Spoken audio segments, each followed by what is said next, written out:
Kompas Petang kembali, saya Cindy Permadi. Saudara Wakil Ketua Umum Partai Amanat Nasional Edi Suparno menanggapi dukungan PKB terhadap Presiden Prabowo Subianto untuk menjabat 2 periode. Edi bilang partainya akan tetap mendukung Prabowo maju di Pilpres. Namun soal cawapresnya, Ketua Umum Zulkifli Hasan jadi opsi yang lebih kuat. Ditemui di Kompleks Parlemen Senayan, Jakarta, Edi bilang menjadikan Zulhas sebagai cawapres pendamping Prabowo di Pilpres 2029 sebagai upaya menggerakkan mesin partai. Apalagi ambang batas pencalonan presiden sudah ditiadakan lewat putusan Mahkamah Konstitusi, sehingga partai peserta pemilu punya kesempatan mengusung nama kandidat. Ia yakin menjadikan Menko Pangan itu sebagai calon wakil presiden mampu menaikkan elektoral PAN. Ya Bang, itu tanggapan dari pihak MPR sendiri mengenai kasus yang juga Saya kira Pak Zulkifli Hasan, Ketua Umum saya pun dari awal sudah mengatakan bahwa PAN itu tidak ada urusan untuk permasalahan terkait siapa yang akan kita dukung nanti di Pilpres yang akan datang. Kita sudah 3 kali mendukung Bapak Presiden Prabowo, satu-satunya partai loh di luar Gerindra yang konsisten mendukung Bapak Prabowo 3 kali dalam 3 Pilpres ya. Bagi kita itu sudah sebuah pilihan natural untuk mendukung beliau kembali. Paketnya sama nggak nih Pak, capres-cawapresnya hari ini lagi atau seperti apa? Ya, kita lihat nanti opsi-opsi terbaik karena kembali lagi yang namanya paket itu tentu kan harus ada simbiosisnya, bisa bekerja sama dengan baik, ada juga dukungan elektoralnya juga tinggi. Gini, bagi saya, saya adalah partai politik dan apalagi partai politik itu sekarang memiliki kesempatan untuk bisa mengajukan kader-kadernya dengan tidak ada presidential threshold. Tentu saya mau dukung Pak Zulhas. Kalau ditanyakan hari ini, saya dukung Pak Zulhas mendampingi Pak Prabowo di tahun 2029.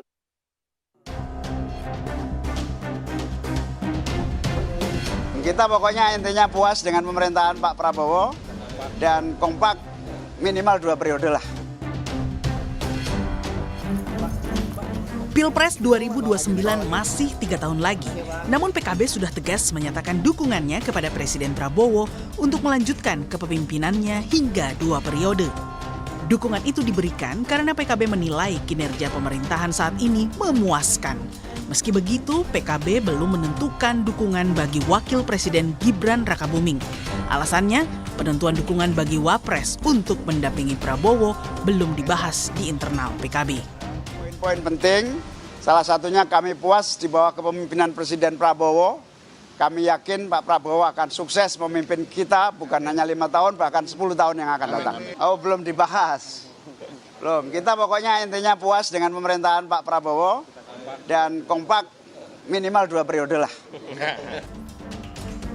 Sebelumnya, pada 6 Januari lalu di acara retret bersama Kabinet Merah Putih di Hambalang, Prabowo sempat menanyakan kehadiran Ketua Umum PKB Muhaimin Iskandar saat mengabsen ketum partai koalisi.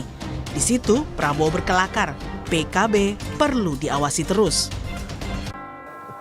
Ketua partai semua ada semua ya? Ada. Ketua PKB ada? Oh. Kayak Pak PKB yang harus diawasi terus ini. Dukungan 2 periode bagi Prabowo juga dilontarkan Presiden ke-7 Joko Widodo di akhir Januari lalu. Kala itu Jokowi tegas menyatakan 2 periode bagi pasangan Prabowo Gibran saat menjawab pertanyaan wartawan soal nama Gibran yang disebut-sebut sebagai capres potensial 2029. kan sudah saya sampaikan Prabowo Gibran 2 periode, udah itu aja. Oke, makasih. Dukungan terhadap Prabowo untuk kembali maju di Pilpres 2029 sebelumnya juga disampaikan Ketum Partai Golkar Bahlil Lahadalia. Menurutnya Golkar tidak perlu mencari sosok lain karena Prabowo dinilai sebagai sosok terbaik. Terlebih, Prabowo merupakan mantan kader Golkar. Namun, dukungan untuk Prabowo maju di Pilpres 2029 itu belum disertai dengan sosok pendamping.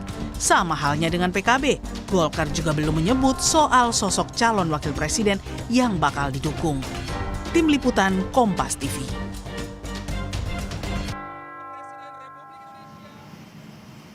Lalu apa yang membuat parpol koalisi Prabowo Gibran masih gamang untuk mendukung kembali sosok Gibran? Sebagaimana dukungan 2 periode untuk Presiden Prabowo.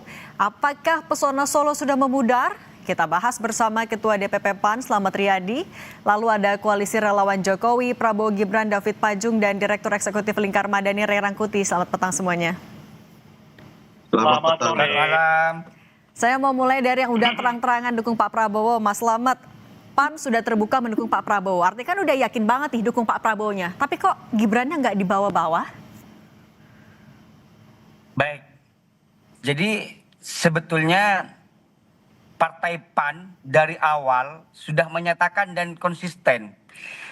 Pada tanggal 20 April tahun 2025 di acara Halal Bihalal di DPP PAN, Ketum Sulhas secara lantang dan tegas di hadapan kader se-Indonesia mengatakan siap melanjutkan kepemimpinan Bapak Prabowo, yaitu mengantarkan beliau 2 periode. Persoalan wakil presidennya kita bicarakan dan PAN mau terlibat untuk menentukan. Begitu. Karena berbicara tentang PAN dan Gerindra bukan soal politik yang pragmatis, tetapi soal kesamaan misi dan misi yang sama-sama dimiliki oleh kedua partai. Nah itu maksudnya Dan kesamaan Pak misinya Prabowo cuma sama Gerindra aja, Mas Slamet, sama Wapresnya agak-agak beda nih. Nah, kan begini Mbak, kita kan menilai bahwa hari ini siapapun nanti pada tahun 2029 yang diinginkan oleh Bapak Prabowo untuk mendampingi dan masuk dalam radar PAN, tentunya kami akan mendukung begitu. Bukan berarti ini sebagai bentuk penolakan terhadap salah satu figur. Karena pada prinsipnya hari ini masih dinamis semuanya. Pada hakikatnya PAN ingin memberikan dukungan penuh kepada Bapak Prabowo untuk melanjutkan kepemimpinannya sebagai Presiden Republik Indonesia. Oke, nah kalau Bang David ini ada PKB, ada PAN udah jelas dukung Pak Prabowo. Tapi Wapresnya kayaknya lihat nanti dulu. Kalau PAN bahkan udah langsung majukan Pak Zulhas. Anda merasa Mas Gibran mulai ditinggalin? Ya sebenarnya ini kan wajar-wajar aja lah. Namanya kan semua lagi tes the water ya, tes ombak semua nih. Jadi gitu, terus? dan itu sah-sah saja. Pak Zulhas punya partai, Caimin punya partai ya, Mas Gibran nggak punya partai. Nah tetapi kan nanti pasti Pak Prabowo akan main kalkulasi politik ya, intelijensia politiknya, kemudian hitungan-hitungan misalnya satu. Bang David? Kalkulasi popularitas. Jadi kalkulasi-kalkulasi itu pada akhirnya mendekat-dekat nanti pada hari H itu akan semua bermain. Jadi kalau misalnya masih 3 tahun ini nggak masalah, semua orang bisa berbicara untuk itu. Makanya ketika dari relawan-relawan kami, relawan-relawan Pak Jokowi juga mengatakan kita masih menginginkan merekomendasi paket ini tetap jalan Prabowo Gibran, itu kan juga sah-sah saja sebenarnya. Toh pada akhirnya semuanya akan bermain di kalkulasi hitungan-hitungan kuantifikasi politik itu akan bermain ya. Anda yakin Jadi Mas Gibran masih peluang- masuk kalkulasi Pak Prabowo di 2029 berarti? Oh sangat. Kalau dari kami sangat optimis ya, sangat optimis karena kekuatan yang ada di belakang Mas Gibran ini kan luar biasa, termasuk realitas lapangan. Mas Gibran nggak pernah bicarakan hal-hal itu. Beliau itu hanya bekerja saja. Selalu saya katakan itu silent movement ya, bekerja dalam diam, bergerak dalam diam, melaksanakan tugas sebagai wapres, bahkan apa yang ditugaskan dan diperintahkan oleh Presiden Prabowo beliau laksanakan tanpa ada argumen ya, semuanya dilaksanakan secara silent dan itu juga bagian dari bagaimana pengabdian, kesetiaan seorang wakil kepada presidennya ya. Oke. Saya pikir itu, Mbak. Oke, saya nanya ke Bung Rey kalau gitu. Bung Rey, kalau kita ingat 2024 PAN kan termasuk salah satu yang ya setia banget memang sama Pak Prabowo. Termasuk juga saat itu wapresnya adalah Mas Gibran dan setia juga sama Pak Jokowi. Tapi sekarang tiba-tiba Mas Gibran nggak masuk kalkulasinya di 2029. Ada apa, Bung Rey? Iya, politik ini basisnya kan pragmatisme. Kalau kita bisa, kenapa orang lain gitu. Apalagi sampai sekarang dengan 0% itu kan daya tawar partai politik ini makin menguat di hadapan Pak Prabowo. Beda dengan dahulu karena kan harus 4% kan. atau 2,8% gitu. Kalau sekarang kan enggak. Jadi setiap orang sekarang memungkinkan untuk membangun koalisinya masing-masing. Pada tingkat tertentu ya Pak Prabowo juga khawatir nih kalau sampai beliau mendapatkan figur yang nggak tepat di 2029 yang akan datang gitu. Tapi sebagai presiden kan beliau masih menjadi ikon. Tapi kita akan lihatlah ke depan apakah tingkat kepuasan kepada Pak Prabowo misalnya masih tetap tinggi atau tidak. Karena kelihatan kecenderungannya kan terus menurun gitu. Saat yang bersamaan kan beliau udah mau coba nih kalau bergandengan dengan Gibran gimana.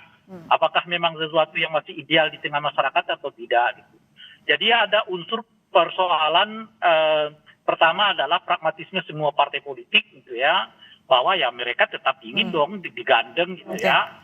Kenapa Gibran bukan kita kan kira-kira gitu. Nah yang kedua tentu saja juga Pak Prabowo melihat kalkulasi sepanjang 5-4 tahun ke depan ini berpasangan dengan Gibran naikin popularitasnya apa enggak sih gitu loh. Atau bahasa yang lain popularitas Gibrannya masih bisa dijaga apa enggak gitu. Oke, tapi Bung Rey ini tuh sebenarnya partai-partai mempertimbangkan berambisi maju jadi RE2 karena memang mau menduduki posisi itu, yakin bisa menduduki posisi itu, atau justru ada pesona Solo yang mulai memudar. Tapi jangan dijawab dulu Bung Rey, kita akan kembali usai jeda, tetap bersama kami di Kompas Petang. Kita lanjutkan dialog terkait sejumlah partai politik yang nampaknya mantap dukung periode keduanya Pak Prabowo. Mas Slamet, kalau kita ingat 2023, Pak Zulhas itu selalu bilang bahwa Pak Jokowi ini mengorkestrasi, tampaknya juga mesra sekali dengan Pak Jokowi. Tapi sekarang tiba-tiba anaknya tidak masuk bursa ketika masuk menjelang 2029. Apakah Anda tidak mengkhawatirkan ada konsekuensi politik yang didapat dengan pilihan Anda sendiri ini? Ini kan perlu dipahami Mbak, bahwa hari ini PAN bukan berarti menutup pintu ataupun penolakan terhadap salah satu figur termasuk kepada Mas Gibran. Semuanya masih terbuka. Dan memang sebetulnya PAN sekarang masih konsisten untuk mengawal program-program besar Bapak Prabowo agar terlaksana. Kenapa? Karena ini akan menjadi salah satu modal nantinya di tahun 2029. Bukan berarti hari ini pas Mas Gibran tidak masuk radar di PAN, bukan berarti kita tidak menerima ataupun menolak kepada Mas Gibran. Cuman yang pertama yang perlu digarisbawahi, PAN tetap konsisten mendukung dan setia bersama Bapak Prabowo. Ini alasan mengapa PAN hanya mengajukan Pak Zulhas hanya sampai RI2, tidak langsung RI1 saja melawan Pak Prabowo, kan ambang batas sudah dihilangkan? Tidak. Persoalan kader mengusulkan Bapak Zulhas sebagai wapres itu kan bagian dari dinamika dan aspirasi dari kader di bawah. Karena melihat kontribusi pemikiran dan kinerja Pak Zulhas sebagai Menko Pangan di era Pak Prabowo ini bukan hanya sebatas Menko Pangan, tetapi beliau betul-betul bekerja untuk rakyat. Sehingga aspirasi ini dijadikan sebagai tolak ukur untuk mengusulkan mungkin figur beliau. Tetapi ini kan bukan kita paten mengusulkan Bapak Zulhas untuk menjadi wapres. Tidak. Ini akan dibahas di internal partai. Tentunya ini masih panjang. Oke, masih Kenapa panjang. hari ini kita lebih awal mengedepankan tentang siapa akan diusung sebagai presiden? Karena hubungan antara Prabowo dengan Zulhas ini bukan hubungan instan. Juga bukan hubungan pragmatis politik. Tetapi ini adalah hubungan yang lama terjalin ya Mas Slamet. Nah, Bang David, ini juga ngomongin soal hubungan yang lama. PAN tidak hanya dekat dengan Pak Prabowo saja, tapi kan juga ada PAN, ada Golkar juga sebenarnya dekat juga dengan Pak Jokowi. Berkali-kali mendukung juga dari Pak Jokowi. Tapi ketika sekarang pilihan politiknya tampaknya mulai berubah, bagaimana Anda menanggapi ini? Anda merasa Pak Jokowi mulai ditinggalkan juga kah bahwa pesona Solo mulai pudar?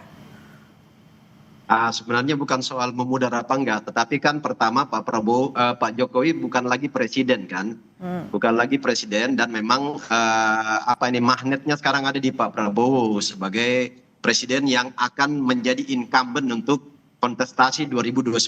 Nah, tetapi dari sisi tadi saya katakan itu wajar-wajar semua pimpinan partai pengen meraih cita-cita politik, dan itu wajar aja Bang Zulhas, Caimin, siapapun yang menjadi AHY termasuk ya. punya keinginan itu. Tetapi dari sisi kami yang mendukung Prabowo Gibran ini masih optimis bahwa tapi Bang David, pilihan ini Bang David, pernyataan Pak Jokowi yang menyatakan dukungan Prabowo Gibran 2 periode kemudian tidak didukung oleh beberapa partai yang ada di belakang Pak Jokowi sebelumnya. Iya, kata saya kan biasa-biasa aja itu, biasa aja. Karena pada akhirnya keputusan itu ada di seorang Pak Prabowo. Ya, keputusan ada di Pak Prabowo. Dan sekarang untuk ke depan ini presiden threshold kan sudah 0%. Nggak ada lagi angka itu, sehingga Gerindra sendiri bisa saja sendiri memilih pasangannya Pak Prabowo. PAN bisa sendiri maju presiden dan wakilnya, semua partai bisa punya peluang sendiri-sendiri, sehingga bola terakhirnya itu ada sepenuhnya pada kewenangan dan diskresi seorang Pak Prabowo untuk memilih paketnya 02-nya siapa. Tetapi dari sisi kami yang mendukung Gibran itu masih sangat optimis, karena elektabilitas, popularitas, kinerja Gibran itu menjadi garanti untuk memenangkan lagi paket ini 2029-2034. Oke, kalau dari saya minta tanggapan Bung Rey dulu. Bung Rey, tapi ketika 3 tahun menjelang pemilu, sudah ada partai-partai yang hanya mendukung Pak Prabowo-nya saja. Anda melihat konstelasi di 2029, Gibran masih akan bisa maju mendampingi Prabowo? Iya, bisa aja. Tetapi saya kira ada sekitar 4 atau 5 ya. Pertama tentu karena ada unsur 0% kan. Yang kedua adalah yang maju ini bakal tokoh-tokoh partai politik, alasannya karena memang ya pragmatisme gitu. Nah yang ketiga betul, sejauh apa nanti popularitas, elektabilitas Pak Prabowo masih bisa menopang Gibran. Nah tentu secara alami dia akan menurun. Jadi kalau dia menurun sementara ketua-ketua umum ini masih memiliki panggung yang cukup untuk 3 tahun ke depan untuk menaikkan citra mereka, popularitas mereka dan sebagainya. Saat yang bersamaan kelihatan Gibran ini makin dipersempit ininya perlu keterlibatannya lah ya, peran-perannya lah di depan publik. Makanya kalau disebutkan peran dia banyak di belakang ya kalau nggak kelihatan ke publik ya bagus-bagus saja. Cuma tapi Bung Rey, ini juga jadi pertanyaan, kenapa parpol-parpol ini hanya menyasar posisi RI2 aja, nggak berani loh jadi RI1? Ada faktor apa? Tekanankah atau faktor lain yang Anda lihat? Ya, tekanan realistis saja, susah. RI2 aja belum tentu, apalagi RI1. Ya. Susah. Kawan satu ini udah susah lah untuk didorong ya kan. Dia ini kan sepenuhnya elektabilitas, popularitasnya itu disandingkan dengan Pak Jokowi. Tanpa Pak Jokowi, 6% aja susah kok Gibran itu. Gitu loh kira-kira. Ya kan? Oke, saya minta tanggapan Mas Slamet dulu ya Bung Rey kalau gitu. Mas Slamet, benar nggak ada tekanan? Kenapa PAN sendiri hanya menyasar RI2 aja? Kenapa nggak RI1 sekalian?